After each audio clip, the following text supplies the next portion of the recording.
Aquí comienza Nuestra América, transmitiendo desde RTV, más internacional en Colombia. Radio Martí presenta Nuestra América. Un encuentro con la realidad de nuestros pueblos para ver más allá de la noticia. Una mirada directa a lo que pasa en Nuestra América.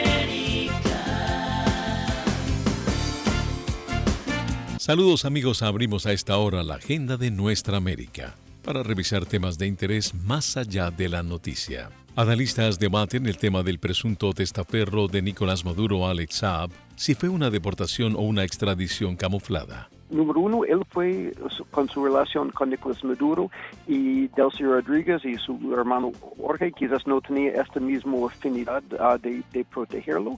Hoy analizamos con un experto la clave jurídica del tema que permitió esta entrega y el futuro del empresario ante tribunales. Esta no es una protesta social que derivó en conflicto.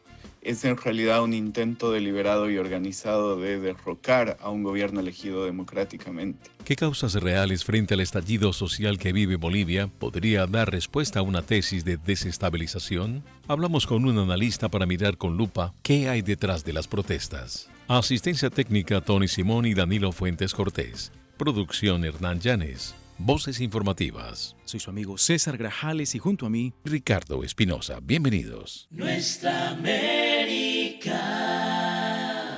Alex Saab es un ciudadano de origen colombiano, cumplió funciones en Venezuela y son asuntos entre Estados Unidos de Norteamérica y Alex Saab. Y nosotros, hicimos una medida administrativa de deportación. Saludamos al doctor Robert Evanellis, profesor de investigación sobre América Latina en el Colegio de Guerra del Ejército de los Estados Unidos para este tema controversial.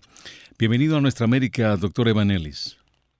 Gracias, es un gusto para mí estar con usted en el programa.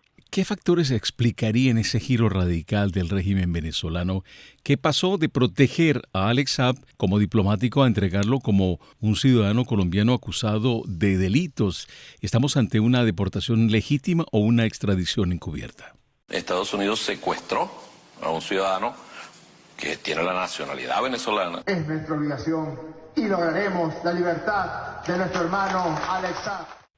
Bueno, primero que nada es completamente legítimo. Yo creo que hay que recordar que Alex Saab fue persona clave en mucho del lavado de dinero y mucho de los arreglos criminales del régimen de Nicolás Maduro. Y aunque durante esta administración de Biden hizo esta decisión de perdonarlo por algunos cargos, siempre había muchas otras actividades en que podría llevar ya cargos criminales contra él, incluso esta cosa de los cajas clave. Entonces, yo creo que lo que cambió no fue la intención de los Estados Unidos, sino la oportunidad. O sea, porque, número uno, él fue con su relación con Nicolás Maduro y Delcy Rodríguez y su hermano Jorge quizás no tenía esta misma afinidad de protegerlo. Y también, obviamente, ya Delcy ha tenido este interés muy fuerte después de captura de Maduro, de cooperar con los Estados Unidos. Entonces, lo que hace es alguien con mucho involucramiento criminal, también con mucho valor en dar testimonio contra Nicolás Maduro en su propio cosa, un hombre quien sabe dónde está la plata robada durante esta administración y con esta disponibilidad de Delcy de cooperar con los Estados Unidos y entregar y cooperar en la entrega de alguien con quien ella tampoco sienta mucha afinidad en proteger. Entonces, para mí es una continuidad, pero por supuesto cuando perdió su protector en Nicolás Maduro ya está muy vulnerable. Y no solamente eso, perder la tutela de Maduro, doctor Evanellis, sino también hasta qué punto piensa usted esta decisión refleja una fractura interna o una depuración dentro del chavismo tras esta crisis política que se está viviendo en los últimos meses. No, yo no veo un fractura. O sea, obviamente había ciertas personas, o sea, quien era más fiel a Maduro y menos a Delcy. Y por esto, o sea, por ejemplo, cuando recordamos este relevo de Vladimir Padrino López, obviamente quizás López no fue tan atado a Maduro, sino, pero por otro lado, parece que Díaz del Cabello, o sea, con su rol interno, sigue con influencias. Incluso, por ejemplo, esta persona quien reemplazó Vladimir Padrino López, Gustavo González López, ya tiene también en el ejército lazos con Díaz del Cabello. Entonces, lo que yo veo es ciertas personas quienes quizás antes tenían cierta protección por Maduro, pero quizás no disfrutan esta misma relación con Delcy y Jorge Rodríguez, ya está más vulnerables. Pero yo no veo en fracturas, sino que ahora Delcy actúa por su propia cuenta. Yo creo que la diferencia es la desaparición de Nicolás Maduro. Entonces, ahora yo veo que Delcy como de facto líder de chavismo que queda, ya sigue haciendo arreglos con los Estados Unidos y también manejando la unidad interna, y hasta ahora parece que ella lo ha hecho de forma muy astuta, porque o sea, ya todavía no se han desmantelado los redes criminales dentro del país, de los sindicatos, de ELN, etcétera, y tampoco se ha visto una disolución o realmente descontento dentro de chavismo. O sea, ella ha logrado lo imposible con su astutez, en mi opinión, que ha mantenido las estructuras criminales claves, mientras que también ha quedado bien con el presidente Trump y este régimen. Eso es impresionante, pero yo no veo tanto fisuras, sino un balance entre varias consideraciones que ella ha logrado muy bien. Doctor Evanelis, con su experiencia, nos gustaría también mirar el hecho de que por más de 20 años Alex Saab estuvo amparado bajo esa sombrilla del régimen de otrora estaba vivo todavía Hugo Chávez, luego pasó a ser parte del régimen de Nicolás Maduro y lo estaba adoptando también, si se puede utilizar el término, los hermanos Rodríguez, pero pasaron muchas cosas. Tienes la misma cédula, el mismo documento de identidad venezolano, pasaportes diplomáticos, y su firma quedó estampada en muchos documentos como representante del gobierno venezolano. ¿Qué va a pasar con todos esos acuerdos? ¿Se caen? No veo eso. O sea, obviamente cómo funciona la naturaleza de los acuerdos y los estatus, o sea, pero también estamos en una situación legal un poco ambigua, porque tampoco tenemos técnicamente un gobierno que tiene legitimidad electoral.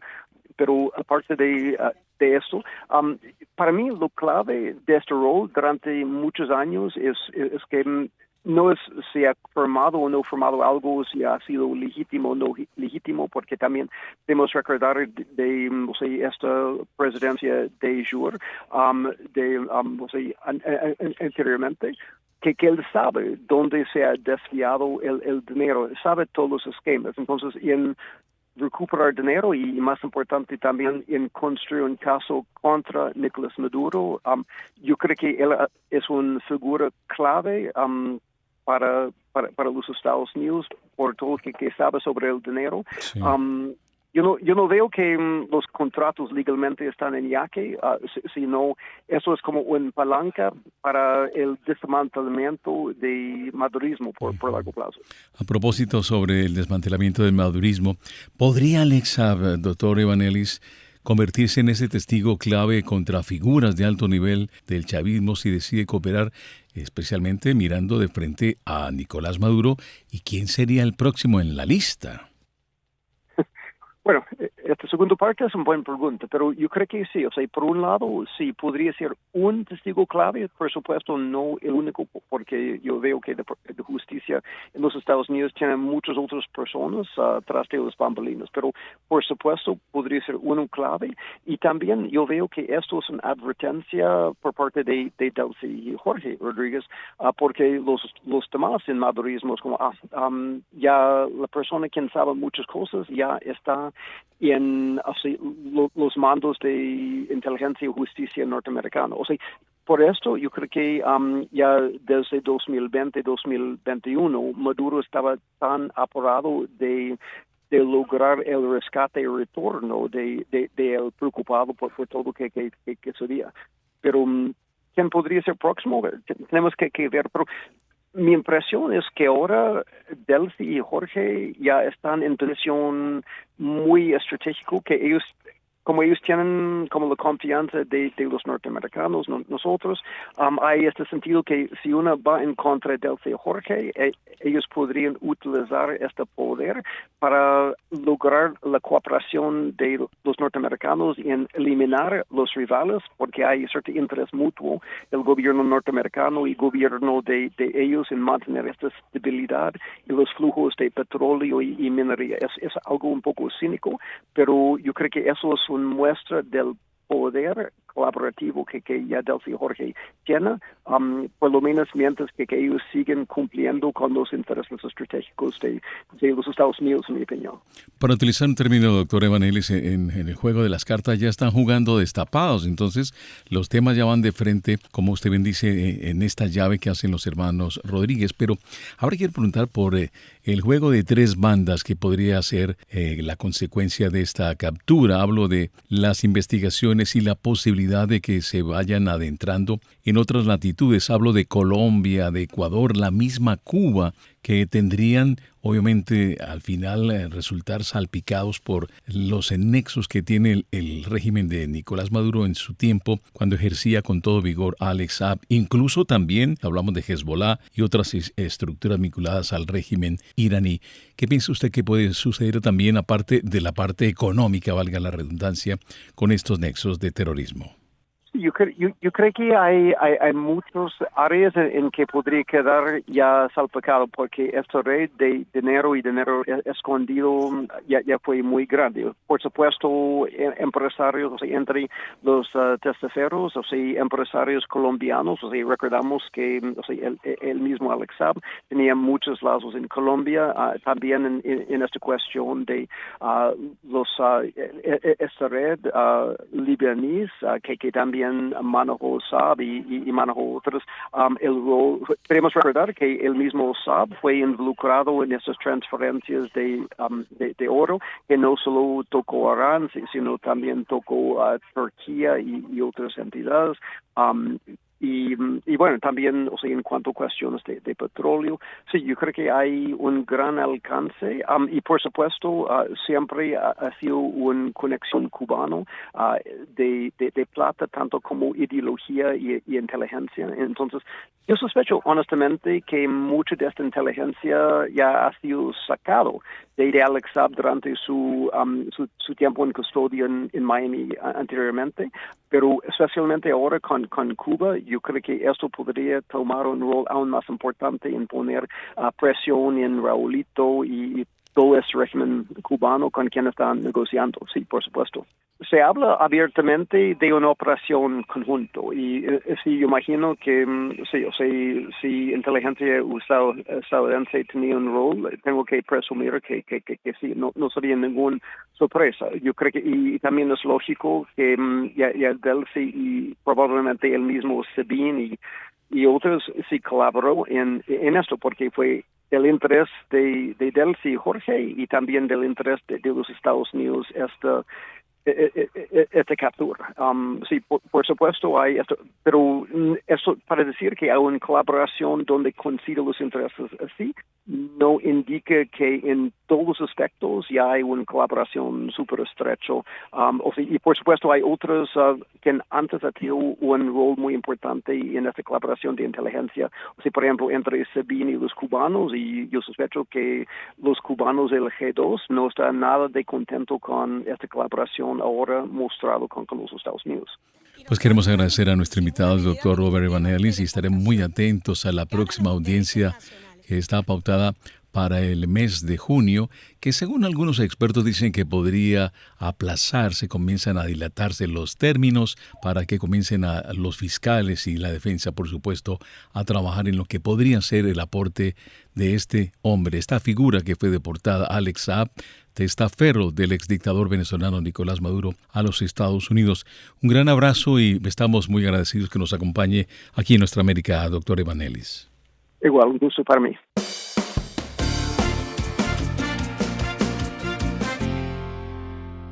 Café Digital. El repaso de la semana a la lista de las noticias más importantes sobre ciencia y tecnología. Café Digital, lo mejor de la semana de la ciencia y las nuevas tecnologías. Un programa donde la comunidad científica y tecnológica tiene su lugar. Café Digital. De lunes a viernes a las 10:30 de la mañana, a la 1 de la tarde y a las 11 de la noche. Por esta Radio Martí y por martinoticias.com.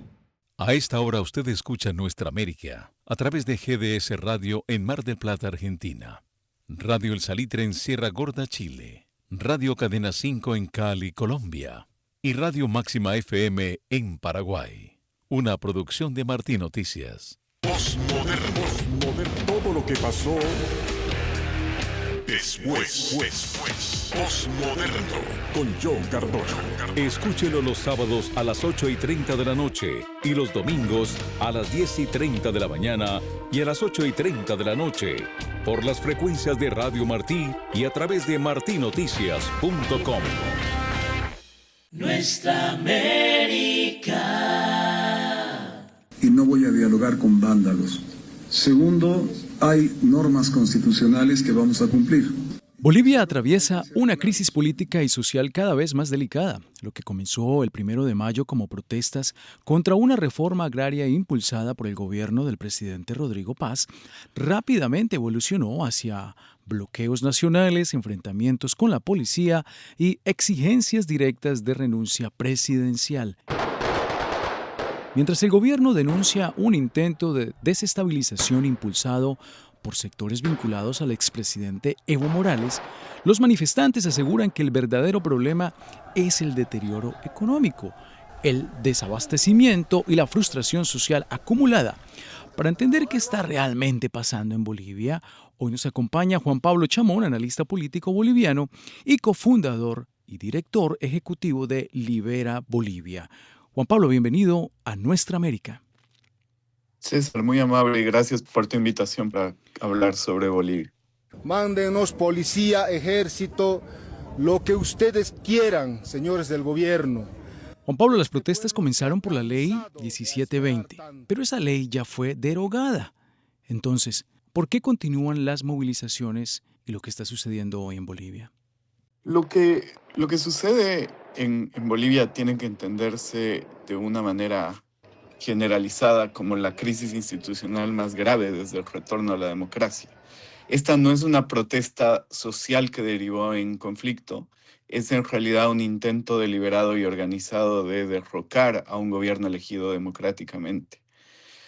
El presidente Rodrigo Paz ganó las elecciones hace 6 meses con más del 50% de los votos y desde el 1 de mayo la sede de gobierno, La Paz, está prácticamente sitiada. Más de 20 puntos de bloqueo cortan el acceso a alimentos, combustible, medicamentos y oxígenos. 3 mujeres civiles han muerto porque las ambulancias no pudieron pasar. Hay informes que documentan esto. Entonces, esto no es una protesta simplemente por una cuestión económica, sino es una protesta política que se suma al descontento de la situación económica heredada por los últimos 20 años. Y eso es lo que explica por qué la derogación de la ley no ha sido suficiente para frenar este tipo de movilizaciones en contra del gobierno del presidente Paz. ¿Y qué papel están jugando entonces los sectores cercanos al expresidente Evo Morales dentro de estas protestas? Es una sublevación del pueblo del elemento popular a la cabeza del elemento indígena. Una sublevación contra la aplicación, la implementación del modelo neoliberal. Es una muy buena pregunta porque el papel de Evo Morales no es menor en este sentido y es lo que va a venir de la mano sobre la salida que pueda haber al conflicto. Hoy mismo Evo Morales pidió elecciones en 90 días. Evo Morales lleva trincherado en la región del Chapare desde octubre de 2024, evadiendo una orden de captura judicial. El 11 de mayo de este año comenzó su juicio por trata agravada de personas, el caso que involucra a una joven de 15 años de su propio partido político con la que tuvo una hija. Y él no se presentó, fue declarado en rebeldía. La condena solicitada por la Fiscalía es de 15 a 20 años de prisión y los bloqueos escalaron el 6 de mayo, 5 días antes del inicio del juicio. Ahora, lo que el expresidente dice es que la única salida constitucional es convocar elecciones en 90 días y que el vicepresidente no tiene atribuciones, que el gobierno no tiene gobernabilidad, que hay un abandono. Lo que él hace no es ni un análisis político ni una simple sugerencia como exmandatario. Es en realidad la hoja de ruta de alguien que necesita que este gobierno caiga antes de que el tribunal emita sentencia.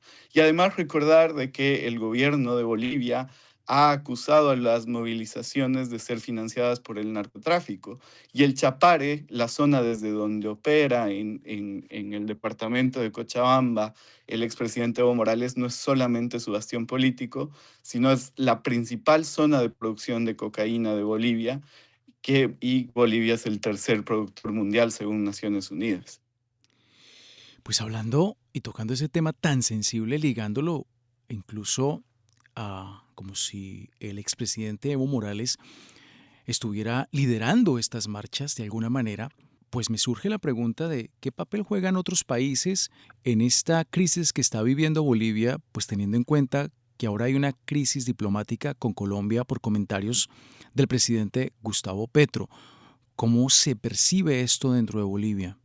Lo que sabemos que pasa en Bolivia hasta este momento es que hay un pueblo en las calles al que están matando y hay un gobierno que está cuestionado por ese pueblo. Nos dice más de lo que uno en realidad está pensando, ¿no? Que es que nos quieren a los bolivianos dictar desde afuera lo que en realidad está pasando. Lo que el presidente Petro ha intentado comunicar es que hay un movimiento indígena que legítimamente se está movilizando, pero lo cierto es que ningún movimiento indígena legítimo que se moviliza corta el suministro de oxígeno a las ciudades, no permite el paso de ambulancias, o por último deja sin comida a la ciudad de La Paz como se encuentra en este momento después de más de 20 días de protestas.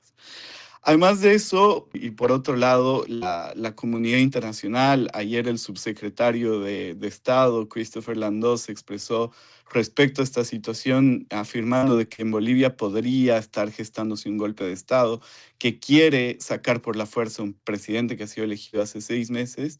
Y hoy Bolivia, como país, como Estado, ha resuelto responder de manera muy clara y directa a los dichos del presidente Petro que realizó vía la red social X, expulsando a la embajadora de Colombia en Bolivia, porque eso se ha tratado de una intromisión.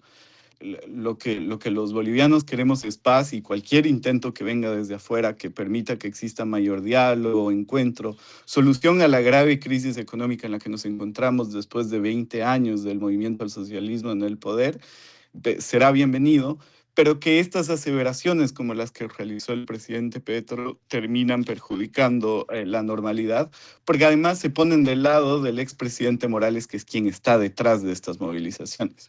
Estamos hablando con Juan Pablo Chamón, en vivo desde Bolivia, analista político boliviano, cofundador y director ejecutivo de Libera Bolivia, acerca de la crisis que enfrenta el gobierno boliviano el día de hoy. Juan Pablo, mencionaste varias veces, y hemos hablado durante esta entrevista, los temas y acusaciones que hacen acerca de cuál es realmente la fuente de estas crisis que vive Bolivia en este momento. Pero ¿qué tan real es el malestar económico detrás de las protestas? ¿Hay dentro del boliviano votante un sentimiento real de que hay una crisis económica o es simplemente una excusa? No, la crisis económica es completamente cierta y es bueno decirlo con todas sus letras.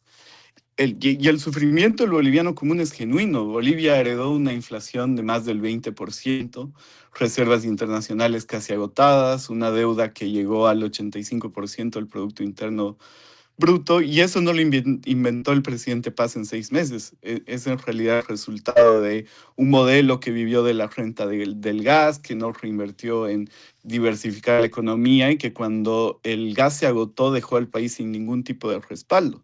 Pero hay que hacer una distinción que en general la cobertura sobre la crisis económica está borrando. Entre protestar por condiciones económicas, que es algo completamente legítimo, y usar ese malestar para exigir la renuncia de un presidente elegido hace 6 meses, hay una diferencia. Porque una cosa es el sufrimiento del boliviano común por esta crisis heredada por los últimos 20 años, y otra es quién lo está organizando, con qué recursos organiza estas protestas y para qué objetivo político concreto. Basta ver quiénes han muerto en estas protestas, no es que son oligarcas atacados por los movimientos sociales. Hay una ciudadana de Belice que murió en la frontera porque la ambulancia no pudo pasar, un paciente con insuficiencia renal que murió obligada a tomar un desvío en el camino hacia la ciudad de La Paz porque las rutas principales estaban cortadas, una joven de 20 años en el Alto que convulsionó durante 3 horas esperando que la ambulancia pudiera circular. Es el mismo pueblo boliviano el que está sufriendo la crisis económica, por un lado, heredada por un modelo que no funcionó y que se agotó, y que más del 90% en las elecciones de agosto del año pasado optaron por distintas opciones de cambio, versus una crisis política provocada a raíz del descontento respecto al manejo de la economía de aquellos mismos que nos llevaron a este punto. Juan Pablo, en esta crisis, marchas, protestas, bloqueos, ¿son todos bolivianos o hay ya otros grupos externos que estén influyendo también en esto o apoyando, participando? Hemos podido ver ciertas denuncias, ¿no? Como la que realizó Eric Prince al respecto en su cuenta de la red social X respecto a la participación de extranjeros, sobre todo pertenecientes a las Fuerzas Armadas Revolucionarias de Colombia, las FARC. Pero en general lo que viene aquí es un intento de la izquierda por posicionar un relato de crisis social, política y económica internacional respecto a lo que verdaderamente está pasando en Bolivia, que son minorías organizadas, hablando en nombre de mayorías inexistentes, que lo que buscan es desestabilizar a un presidente elegido hace solamente 6 meses. En ninguna democracia se pensaría de que esto pueda ser factible y real, a menos de que el presidente haya cometido una serie de errores que indiquen que debe ser retirado del cargo. Lo que el presidente Paz debe hacer es cumplir su mandato de 5 años.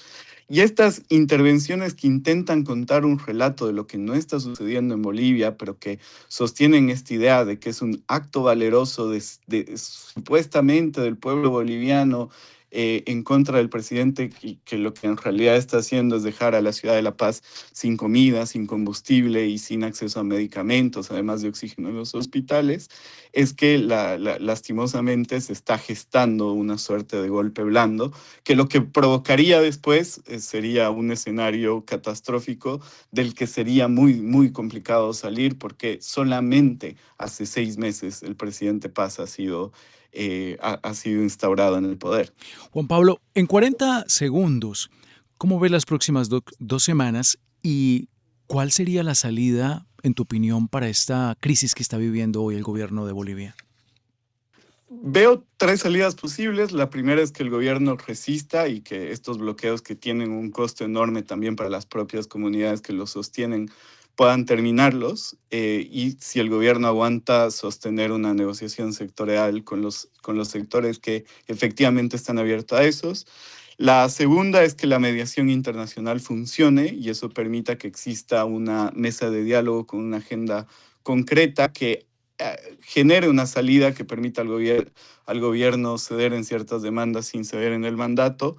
Y la tercera sería la peor, que los bloqueos logren su objetivo, que un presidente elegido con mayoría renuncie antes de completar el primer año. Y en ese caso Bolivia confirmaría lo que la historia nuestra ya ha insinuado muchas veces, que el voto es un instrumento de acceso al poder, pero no una garantía para ejercerlo, y que la legitimidad electoral tiene una fecha de vencimiento corta, que la fecha de vencimiento la fijan los actores con mayor capacidad de daño. Este tercer escenario no solamente afectaría a Bolivia, creo que en un continente donde la democracia ya está bajo presión en varios frentes, que un gobierno caiga por un bloqueo en lugar de elecciones, mandaría una señal que todos los actores de la región van a leer con muchísima atención. Entonces seamos bolivianos, ya dejemos que nos dividan a los bolivianos. Por eso que yo digo, tiene que irse Evo Morales preso, señores. Ese es el cáncer, ese es. Hablamos con Juan Pablo Chamón, analista político boliviano, cofundador y director ejecutivo de Libera Bolivia, en vivo desde La Paz, Bolivia, para Nuestra América. Gracias, Juan Pablo. Muchas gracias. Y así terminamos esta entrega de Nuestra América, un vistazo de los temas de interés más allá de la noticia. Somos César Grajales, Ricardo Espinosa. Gracias por escuchar Nuestra América en todas las estaciones de radio del continente americano. Hasta la próxima. Felicidades.